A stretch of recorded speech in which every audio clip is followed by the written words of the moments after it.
Hi, I am Karina Kells. I own Karina Kells Conceptual Photography and also Karina Kells Art and Photography LLC. Um, I have been I've been researching to do another live video, and what I wanted to do it about was kind of the history of mental health and experiments, or what was done in different eras with mental health issues and what people understood about it. During this research, I kept finding some, I kept going back to the fact of what is called the asylums of the 21st century, which would be prisons, which became like really concerning to me. And I knew that there was a lot of people in prison that had mental health issues. You've got people who are addicted to drugs and different things like that. And so I kind of knew. But when I started doing more research, I became more and more alarmed.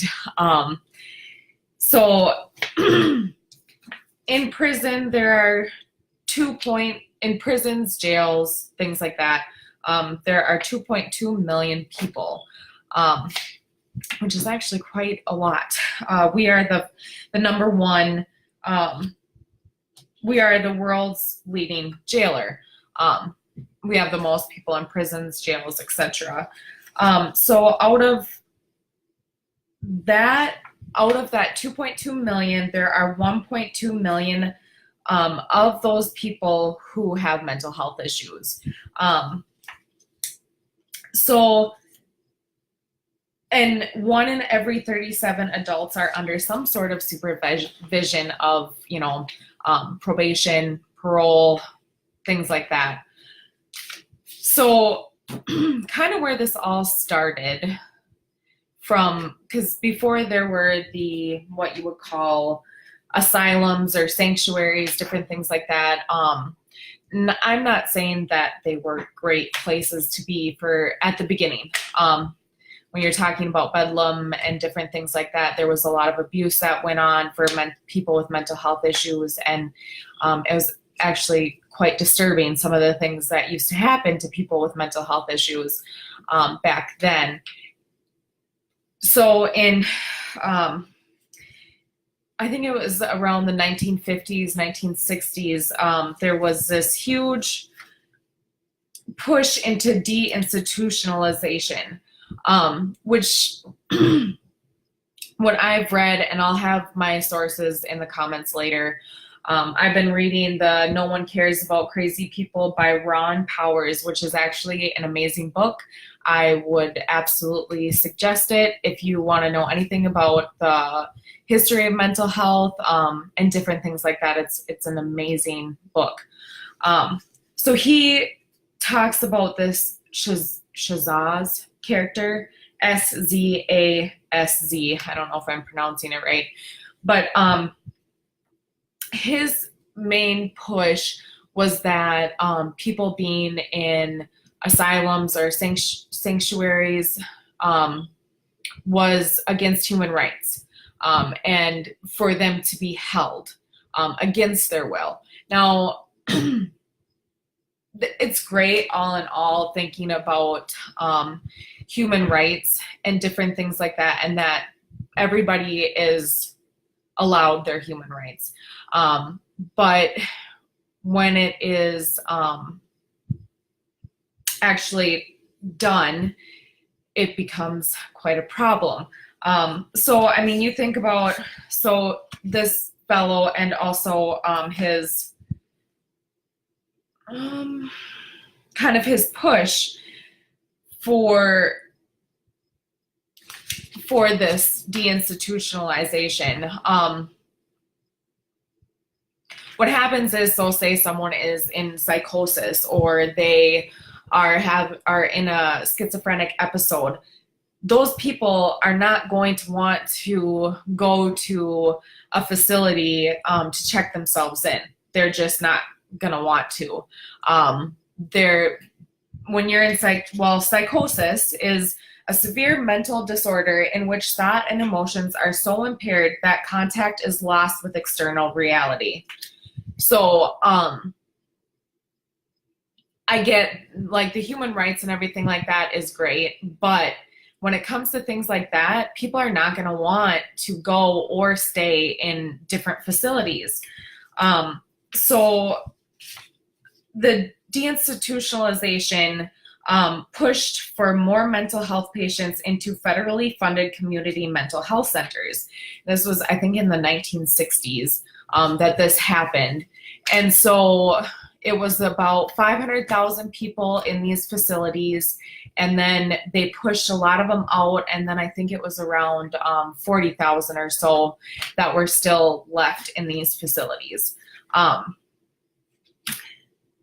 So some of these, well, during this time also was a time where medication was really being pushed, and people thought, oh, great, this medication is going to solve all the problems and whatever else, which for some people it does. For some people, they need that inpatient care. And so then all these people are put out into the regular world, and they, the outpatient care, I mean, some of these people are never going to go to. So what happens, or what has happened, is the rising in, I was in two different ones. What do you mean I was in two different ones?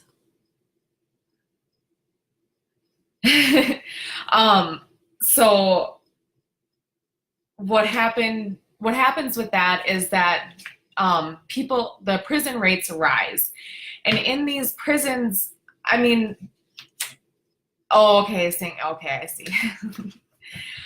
So in these prisons, they don't have enough funding, and they're not equipped for people with mental health issues. They have had to evolve and get different groups and things like that in prisons. And also in some that I have researched, once you go in, they talk to you about what different mental health issues you have, and they get you on medications and things like that. But that doesn't solve all the problems.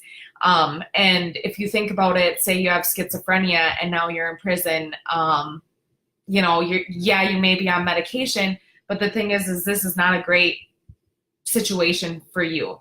And a lot of times people with mental health issues, they get arrested for like non-violent crimes, but because they aren't getting the correct help, they continue to kind of act out in prison or jail, and then they kind of end up staying. So let's see. So in America, we have 1,719 state prisons, 102 federal prisons, 942 juvenile detention centers, and 3,283 local jails. So it was hard for me to find, like the actual amount of mental health inpatient and outpatient facilities. What I did find was one statistic was 37,679 state psychiatric beds. So that's not even the facilities. I could only find the bed rate, and that would be probably 24-hour care, inpatient. So I guess I'm not totally positive on that statistic. But I mean, you think about all the people who have mental health problems in America, and we only have 37,679 beds. Like, that blows my mind. But because of this deinstitutionalization, with that law, it's also stopped funding for psychiatric hospitals, inpatient, outpatient. let's see, where the one. So another thing that I learned was in between 2009 and 2012, there was a 4.35 billion cut in public mental health, which is huge. That's a huge cut. So how much money are these facilities actually getting? So this is where you get into, like, I can go in so many different directions, sorry. But this is where you get into the fact of people with mental health issues going to jail and prison. Because when you're out, a lot of times you find people with mental health issues are homeless, which means that they are more likely to get arrested, and they are more likely to never get any help. They don't have insurance. They don't know where to get help, different things like that. There just isn't enough facilities for people to be getting help in the first place. So that is why our prisons are like what they call the 21st century asylums, which is ridiculous. I mean, I don't understand how we can't have more beds. So it costs more for Americans to pay for people to be in prison than it would for people to actually get help before they go to prison. And in prison, yes, you're getting these medications and different things like that, but when you're let out, do you think a lot of these people actually stay on the drugs that they're supposed to be on, the prescriptions that they're supposed to be on? The likelihood of that is pretty slim, because they just don't know where to go. And a lot of times, once they've gone to prison, they've lost their home if they had one. They probably lost a significant other, or, kids are gone, different things like that. And so these people end up being homeless once they leave prison, if they weren't already. And then that's where you get the overrun of people, what do they call it? The recycled people who go to prisons, which, I mean, I used to think, a lot of these people are like, and this is so judgmental of me, but they're just repeat criminals. And a lot of the recycled people are not necessarily repeat criminals. It's more that they didn't get the help that they needed in prison and then leaving prison. They couldn't keep up with it. And a lot of times in prison, I was watching this one documentary and it talked about, there's therapists there. But the one guy was talking about how the therapist that he saw was over in ITV, and he got to see that therapist every 6 months, which, I mean, what is that? And then another big thing is that it's called, where is it? I think it's CIT. Yeah, CIT training for cops. This is one thing that I think that needs to be severely funded, seriously. So one of the biggest things that I think that would help this over arrests would be the CIT training for cops. I've watched some videos on it, and it seems like it does really well. So these people say they are in psychosis. Well, there's a cop who has training, and he goes and he talks to this person in psychosis and tries to kind of befriend them and get them to go in with them. And then they take them to a facility instead of this person getting shot or arrested. And then, when you're in psychosis, you don't know what's real and what's not. So you're going to think that these cops are after you and they're going to hurt you. Even in schizophrenia, if you're having a schizophrenia episode, you don't know what's real and what's not. So then these people end up getting shot because they fight back towards the cops. Now, if there was a CIT training more and more in different counties, different states, these deaths and arrests would probably be lower and lower and lower. I'm just, I do want to do another, or do kind of a span of videos on the history of mental health and things like that. But I just kind of fell upon this during my research of reading a lot and watching a lot of documentaries and things like that. I kept getting this, like, the new asylums of the 21st century. And I can't understand that we are not funding more places for people to go, for inpatient hospitals.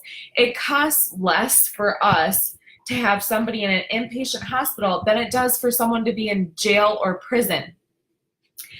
And so, and on top of that, these people could actually get the help that they need if they're in an inpatient facility or even an outpatient facility and seeing the right people, and they will succeed. They could become substantial members of society if they were actually getting the help that they need, instead of being in psychosis, end up in prison, and get worse, and then be put back on the street, and all of a sudden you're withdrawing off your medication because they don't know where to go. They don't know who to go to. And so I also wanted to talk about, and this is another thing, 50% of Americans do not receive help, which means 1 in 5 people who have mental health issues don't ever receive help in their life. 7.7% of youth had no access to mental health care through their insurance, which is alarming. And to me, it's just that this is not out there. You know, people don't know that there's facilities around. People aren't getting help in time. People are just being recycled through prisons. And this is the main thing of what I'm talking about. And I'll talk about Shazaz more in my other ones. But he did an anti-psychiatry movement abolition of involuntary mental health care. And so he was a huge push in that. And there's a lot of controversy on what he actually thought. He wrote quite a few books and things like that. And I'll be talking about him more in other videos. But I just kind of wanted to get a conversation started about prisons and how can we change this, and how can we get more funding into psychiatric hospitals or outpatient or inpatient. And here, another thing is some of these people, like the inpatient psychiatric facilities, it takes a long time to get fully in, or even to see a therapist. Sometimes it can take 3 months to see a therapist. And by then it might be too late. You may have already, maybe you were in psychosis and now you're arrested. And I think about it too, with my mental health issues and my addiction issues, I could have been in prison very easily. And there I would have never gotten the help that I got out here. And I have actually moved forward with the help that I've gotten out here. But if you sit for a minute and step in those people's shoes that, say, are schizophrenic or in a psychosis state, or have really bad bipolar or depression or anxiety or anything that has to do with mental health issues, and during your kind of time of psychosis, you stand in the street or jaywalk or think of something small, and then all of a sudden you're in jail or prison and you're not getting help, and you've already got these mental health issues, and you're in a place that you're never going to get help in besides medication. And it's a scary place. And a lot of times people come out with worse mental health issues, or they just continue to not get help. And then, like I said, that's where people get into the recycled, being a recycled person through prison, whatever they call it. So I guess I just wanted to do a quick video on that because the more and more research I did on it, I found it really appalling, and very sad. And I just can't understand how Americans and legislators and Congress and things like this can see this as humane. We have so many people in prisons, one, and then two, so many of them, over half of them, have mental health issues that don't need to be there in the beginning. I mean, if you are not stable enough to withhold trial for something small, because I also saw that in a video. There was this gal who would sit with people before they went into jail to make sure that they knew what their crime was and that they knew what was going on. And a lot of people don't know. And so then they have to get them stabilized enough for them to understand what their crimes were and what's going on. And to me, this is crazy. And she said a lot of the people that go through her are nonviolent crimes. There was this one guy I saw in a video. He had been in jail for 4 months for stealing a pair of pants, and he was bipolar and had depressive disorder and anxiety. And to me, it's just, I don't know, it's just so crazy. But I'm kind of going off a little bit. So I just wanted to do a quick video and kind of get some conversation started and see what you guys think, what your opinions are, see what you think about me doing some videos on the history of mental health issues. And I've also thought about diving a little bit more into the prison and mental health issues as well. So if you guys have any ideas and want me to do a video on it, I'm not saying I'm an expert, but I definitely love to do research in mental health areas, and also just like to get some support out there for people with mental health. So yeah. All right, thank you. Just let me know what you think in the comments. Not really sure how all this stuff works, but hopefully I'll be doing a video soon, starting on the history of mental health throughout different eras. So thank you. Have a great Sunday.